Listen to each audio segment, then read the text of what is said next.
Hello and welcome to In the Kitchen with Mary Mac.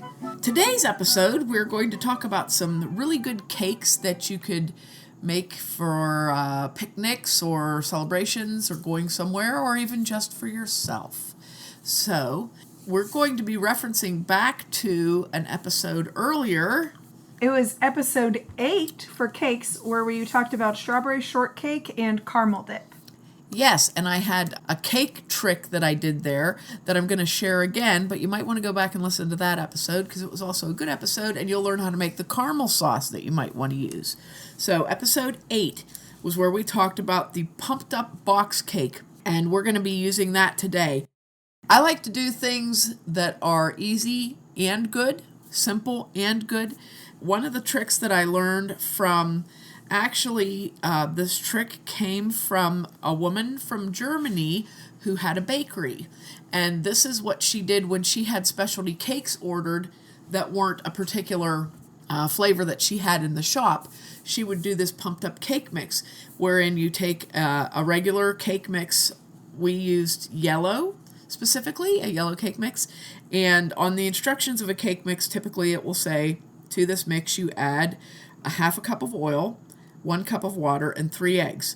So what you do to pump that cake mix up is you use butter, you substitute for the oil, you substitute milk for the water, you add 1 extra egg, bringing it to 4 large eggs, not jumbo eggs, large is good, but 4 large eggs, and then you add 1 teaspoon of vanilla.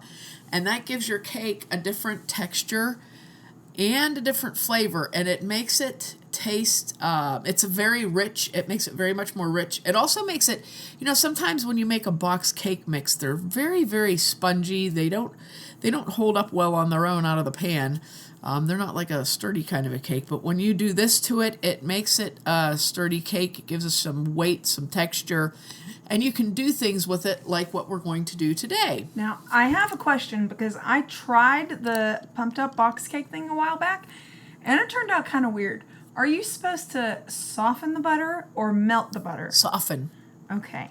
You soften. 'Cause I did that wrong, and it was strange. Yeah, I can see that might be. Well, you soften the butter, okay? And what I typically do is I empty the cake mix into a bowl. I soften my stick of butter, plonk it in there, start to stir it up. Then I stir in my 1 cup of milk and my vanilla, and I stir that up and mix it. Then I add my eggs one at a time. I don't use a mixer when I'm mixing up a cake mix. That's just my personal preference. There's really no reason. I have no scientific... I think the reason is it's easier to clean a spoon than it is to clean mixing things. I use a springy whip to mix mine up with, and I just always have. And I like I said, I don't know if there's a difference. I've never tested to see if there's a difference, but that's the way I do it. It seems to work quite well. But that's how you mix it up, and then you just bake it according to what the box says. And usually I believe it's for 2 rounds, it's like 28 minutes, and for 9 by 13, it's like 32 minutes. It's pretty close to the same. So, but that's all you do. Change the ingredients a little, tweaking a little bit, and it pumps that cake up. So what we're going to do with that particular cake today, and this is both of the mixes that I'm going to give you, both of the things I'm going to give you are for a yellow cake. The first one is rhubarb upside down cake. It's spring here in western Pennsylvania, and the rhubarb is on, buddy. It's on, and it's tall. And if you go back to episode 13, which was about rhubarb pie, that says all about how to, I think you said how to clean the rhubarb and chop it up for the pie. Right. So I'd imagine it's the same for cake. I believe that episode was called Nobody Likes Rhubarb. Because I get more people that say to me, I just don't like rhubarb. Like, well, try this rhubarb cake here that I'm going to stuff into your little mouth. And they always love it. It's delicious. It's delicious stuff. And rhubarb is really good for you. Because the Amish love it, and the Amish often love vegetables like that are really good for you, or fruit. I'm not sure what rhubarb is. I'm thinking it's technically probably a vegetable. I don't know. Because... Or it could be, well, see, it looks like celery. It looks like purplish celery. That's the only thing I'm basing this on, is that it looks like celery. There's no other. It also looks like skunk cabbage. So Is rhubarb a fruit or Don't mistake it for skunk cabbage, because that would make a very awful cake. It says it is actually a vegetable, but is often used in food as a fruit. See? I was right. Look at that. Look at that. I didn't even have to Google anything. I Googled my brain, and it told me that rhubarb was a vegetable. There we go. You Googled your brain?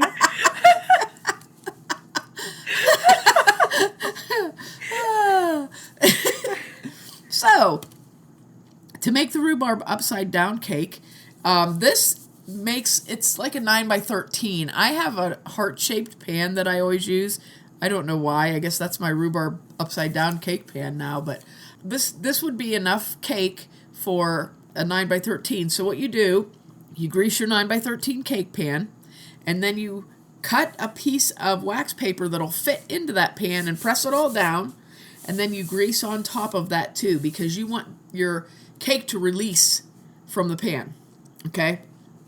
Because you're going to pop it out of the pan so everyone can see the fabulous job you did decoratively placing rhubarb in there. Then you cut your rhubarb, you clean it, you cut the top and bottom off if you have whole stems of rhubarb. I'm not sure how they sell it at the grocery store. I believe they leave a small segment of the leaf on it, so you don't want any of that leaf on there. And then you clean it really well. The thing with rhubarb is if you wash it right away, it will actually start to split. It's a very temperamental thing to work with. So you don't want to wash it until right before you're ready to do this. So you wash it, dry it with paper toweling, make sure there's no strange marks on it or anything like that. And then you cut it into about 1-inch chunks. And it takes a lot. It seems like I made this Tuesday, and I believe I used 12 or 14 rhubarb stalks, big rhubarb stalks. So it does take a lot. But you're going to take your rhubarb, cut it up in chunks, and have it there ready. Now you're going to get 1/4 cup of sugar, and you're going to sprinkle it in that baking pan on the bottom, because you're going to set your rhubarb right on it. Sprinkle that in there, and then put all your rhubarb in. And you can do whatever you want to do. Make a pattern, write your name, put your initial. Eat me, put that on there. That'd be good. And just, decoratively arrange your rhubarb in there. And then very carefully, once you've mixed up your pumped up cake batter, plop that over the top. And I say plop because it doesn't pour, like normal cake batter. So you kind of have to plop it around there and spread it, okay? Now, once you have it in there, you're going to put that in the oven at 350 degrees, and you're going to bake it for about 35 to 40 minutes. But you have to check that, make sure, what I usually do is press on it lightly with my fingertip to see if the cake springs back up. When I made it the other day, it wouldn't bake. It was ridiculous. It was jiggly in the middle. It fought me the whole time. But that's what you want to do. You want it to just spring back. And what I do is when you bake it, when it's done, you take it out of the oven and let it cool for about 10 minutes. And go very carefully and loosen the edges of the cake pan with something. And when you get it all loosened, find what you want to put it on. Like if you want to put it on a serving platter or a board or whatever you're putting it on, flip it out onto that. A big cookie sheet works well, whatever you want to serve it on. Flip your cake onto that and very, very carefully lift the pan up. And then very carefully, while it is warm, pull that wax paper up very, very carefully, and you'll have your beautiful cake sitting there in front of you. And sometimes a piece of rhubarb will pull up. I just put it right back in there. And it looks beautiful. It's a beautiful presentation. And it's such a great cake to take to a picnic or something. It's really a unique sort of a thing. And delicious, because the rhubarb is very, very tart. You didn't put very much sugar on it. And you put it into your cake, and it kind of levels that out. But it's really, really delicious. Delicious thing to have. So that's that. On the side of this, if you so choose, you can make rhubarb sauce also. And what you want to do to make rhubarb sauce is you want about 1 pound of rhubarb cleaned, and again, cut it up into 1-inch chunks, and put it into a pan with a heavy bottom, and put about 1/4 cup of water in there with it so it doesn't stick. And then add about 1/3 cup of sugar to that rhubarb, and just let it simmer at low heat. And I'm talking on my stove, I believe I put it on 1.8, which is probably almost low. and I just let it go with a lid on it until it started to cook, and I turned it very carefully and turned it. And you cook that and it'll make a nice sauce that's also very tart. I mean, it'll pinch your cheeks in, but it's delicious. And it's also very good on your rhubarb upside down cake if you want to be extra fancy and have your little side of rhubarb sauce. Some people throw strawberries in it because it kind of perks it up a little bit, makes it look pretty, a little extra flavor in there. But that's just how you make it. It's very simple. Okay, the next cake, using again that pumped up cake mix, I made 2 rounds, and I made a stacked cake, and I filled it with my friend Travis Paul from Paul Family Farms that harvests maple syrup gave me a little jar of a thing called wet pecans, which basically the pecans are wet with maple syrup. So it's a jar of whole pecans in maple syrup.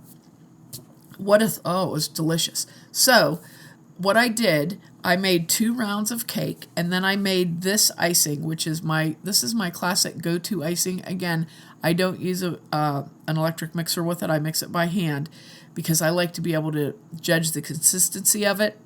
And for this particular application, for the first part, you want it to be a little more dense, and then you can add a little bit more milk to it and thin it. But I took 1 stick of butter, which is a half cup of butter softened, a teaspoon of vanilla, 16 ounces of powdered sugar, and then I mixed those together, and then I just added milk a tablespoon at a time until I got it to a nice consistency that I was able to pipe.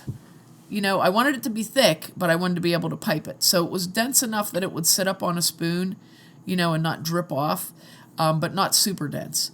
So what I did, I took my bottom round cake, and when you're doing round cakes that you want to have a filling in between, here's what you do. You bake the cake like I just told you. You can do it the same way, the pumped up cake mix. Bake it in your 2 round pans. And I do the same thing where I put the wax paper on the bottom. That's a good little side trick so your cake always pops out of the pan. Then you just peel that wax paper off. But when you put it on the cooling racks to cool, you put one side upside down, the nicer side right side up. And the reason you do that is because you want to fit 2 flat surfaces together. So you're going to have one cake is going to have the bottom on top, the perfectly flat bottom, and the other cake is going to have the top on top. Now, I've seen on like cooking shows and stuff a lot, they'll like use a knife and cut off the top of the cake to flatten it. Yeah. Does it? I mean, I can't imagine it would be rounded that much, but does it matter if it's sitting upside down? Is it a little wobbly or? Not really, unless your cake rises a ton, which usually doesn't happen. Especially if you do the pumped up cake, it stays nice and level. But the reason they do that is if their cake rises up really high and round, they cut it off. Yeah. I would rather try to keep it flat in the pan because I hate to waste all that cake. But I know I would eat it. Yeah. You know what I'm saying? It's just like when you make brownies in a shape, all the edges are for you. Right. So you can do that cake cutoff thing, which I don't like to do. I just flip it. Because as they cool, they kind of flatten down a little bit, Yeah, that's true. So then what you do, a trick for that is if it's kind of rounded and it's not completely touching, you can put on the plate you're going to put your cake on, make a circle of icing and set your bottom piece into that, and it'll fill up that little edge and it won't wobble. Usually they tell you to put a thing in the middle to hold it, but that's my other trick. Boy, gosh, I'm going to be giving away all my tricks on this podcast. I hope you people appreciate this. So, what I did, I took and made a rim the whole way around my bottom cake with icing. I piped it out in a piping bag, and I used probably about a half a cup of icing to do that. And I have pictures of this, which we'll post. Then I lifted the pecans out of the syrup with a fork. You still get a little bit of syrup, but I lifted them out because I didn't want to go like plop, and I wanted to save that pecan-y syrup for the last part of this thing. So I picked up the pecans out and I spread them in the middle of my circle of icing and made them lay down nice and flat. And the maple syrup that was on them actually soaked into the cake. It was nice. I have pictures of that also, but it came out nice. Then I put my top on and I frosted the cake sides first, frosted the sides, and then I did the top. Then I took some chopped pecans that I had that were not in maple syrup. I sprinkled them on the top. When I got my cake to my destination, which if your destination is your home where you made it, you're all set. But when I got it to my destination, I took that syrup that had the pecans in it and I just drizzled it on the top of the cake, and then it ran down the sides. Oh my gosh, it was really nice. Very nice looking, very delicious cake. Very simple. It was very, very simple. So that's another thing you can do. That's a simple, quick. And if you wanted to do that as a 9x13 because you're taking it somewhere or you don't want to do a stacking cake, you could do the exact same thing. Really, is you could go around the outside edge of it with icing or make a pattern on it with icing and then put the pecans in there, like if you made a checkerboard pattern or something like that, and just do kind of the same thing. Very, very delicious. The last cake, this is a great picnic cake to take with you on a picnic. It's fantastic. It's such a good cake. This could be served with my caramel sauce from show number 8. You could just make that caramel sauce and have it on this cake. This cake doesn't have an icing. This is what's known as a snack cake. These were really popular. You don't hear a lot about snack cakes anymore. These were super popular, like I would say 25 to 30 years ago. This cookbook is so old, it is hysterical. But this cake is the best cake if you want to make variations to it. If you want to do anything extra to it, it's great. It doesn't use eggs. It doesn't use milk.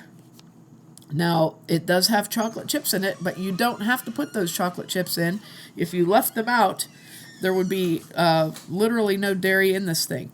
So, now when I make this cake, the recipe that I'm going to give you will make an 8x8 or a 9x9 cake in a small pan. But if you double it, you can make a 9x13, and that's what I usually do is double it. So it's 1 2/3 cup of flour, 1 cup of packed light brown sugar, 1/4 cup of cocoa, 1 teaspoon of baking soda, 1/4 teaspoon of salt, 1 cup of water, 1/3 cup of vegetable oil, 1 teaspoon of white vinegar, 3/4 teaspoon of vanilla extract, and 1/2 cup of chocolate chips. And what you do is you take the dry ingredients. The brown sugar is in with the dry ingredients. Whatever. You take your dry ingredients, which were the first 4 listed, mix them together. Mix together your water, oil, vinegar, and vanilla extract, and then blend them in with your dry ingredients. Add your chocolate chips, pour into a greased baking pan. Bake at 350 for 35 to 40 minutes. Now, if you don't want to use vegetable oil, or you don't want to have fat in your cake, whatever, you can use applesauce in this cake. It works very nicely. This cake is a heavy, dense cake, but it is so delicious. I have substituted milk for the water. I have substituted applesauce for the vegetable oil. Whatever you want to do. I've used different kinds of chips in it, white chips, milk chocolate chips. This is a very forgiving cake, and it's very good. But it's also handy for, I've actually given this out quite a lot for people that have egg allergies. It's just a good cake. This is nice for, you can put strawberries on it if you're a chocolate lover and you want to have a sort of a shortcake. You could have this as your shortcake. It's good with ice cream. It's good cut up in small pieces. You can cut it very small. I've made it in cupcakes and just sprinkled powdered sugar on the top. And like I said, it travels really well. If you were going on a family trip or something and you wanted to take something along for a snack, you could make mini cupcakes with this, and there's no icing on them, and they're delicious. So this is a great little cake. And like I said, we tried it the other night with caramel sauce, and holy mackerel, I'm telling you, it was really good with the caramel sauce. So there's my cake. There's my cake show. The cake show. The cake show. I hope you enjoyed it. I hope you get to try these. I don't bake cake a lot, and I really enjoyed. What I like to do is if I want to take something somewhere, if I get invited somewhere, or I want to do something nice for someone, I'll bake something that I've been wanting to try baking and pray that it comes out good. So these would be nice things. These would be a nice cake to make for somebody. I think it would be a nice thing to take somewhere. Actually, we do that with the rhubarb cake. We take that to a few people that really love rhubarb. So we make that every once in a while and take some rhubarb sauce. So I hope you get a chance to try them, and I hope you enjoy them when you do try them. And don't forget to check us out online on Facebook at Mary Mac Bakehouse, Instagram at Mary Mac Bakehouse, Twitter at Mary Mac Mixes, and our regular website is marymacpodcast.com. There's links to the store, the podcast episodes, all that kind of stuff. And I'd like to give a shout out to Matt Light for promoting my little business here on his show. So please listen to Matt Light on TribLive Radio. He does a podcast, or I don't know, what do you call it? It's Facebook Live, but then it's on afterwards. It's sort of like it's a podcast. He does a podcast on there. And also, my friends at Grown Dad Business, Aaron and Justin, who seem to be opposed to eating my cinnamon rolls as they make them have little dad bellies on them or something like that. But give them a listen to Grown Dad Business. Very interesting and funny commentary on being a parent today. So thanks a lot for listening if you did. And if you didn't, too bad for you.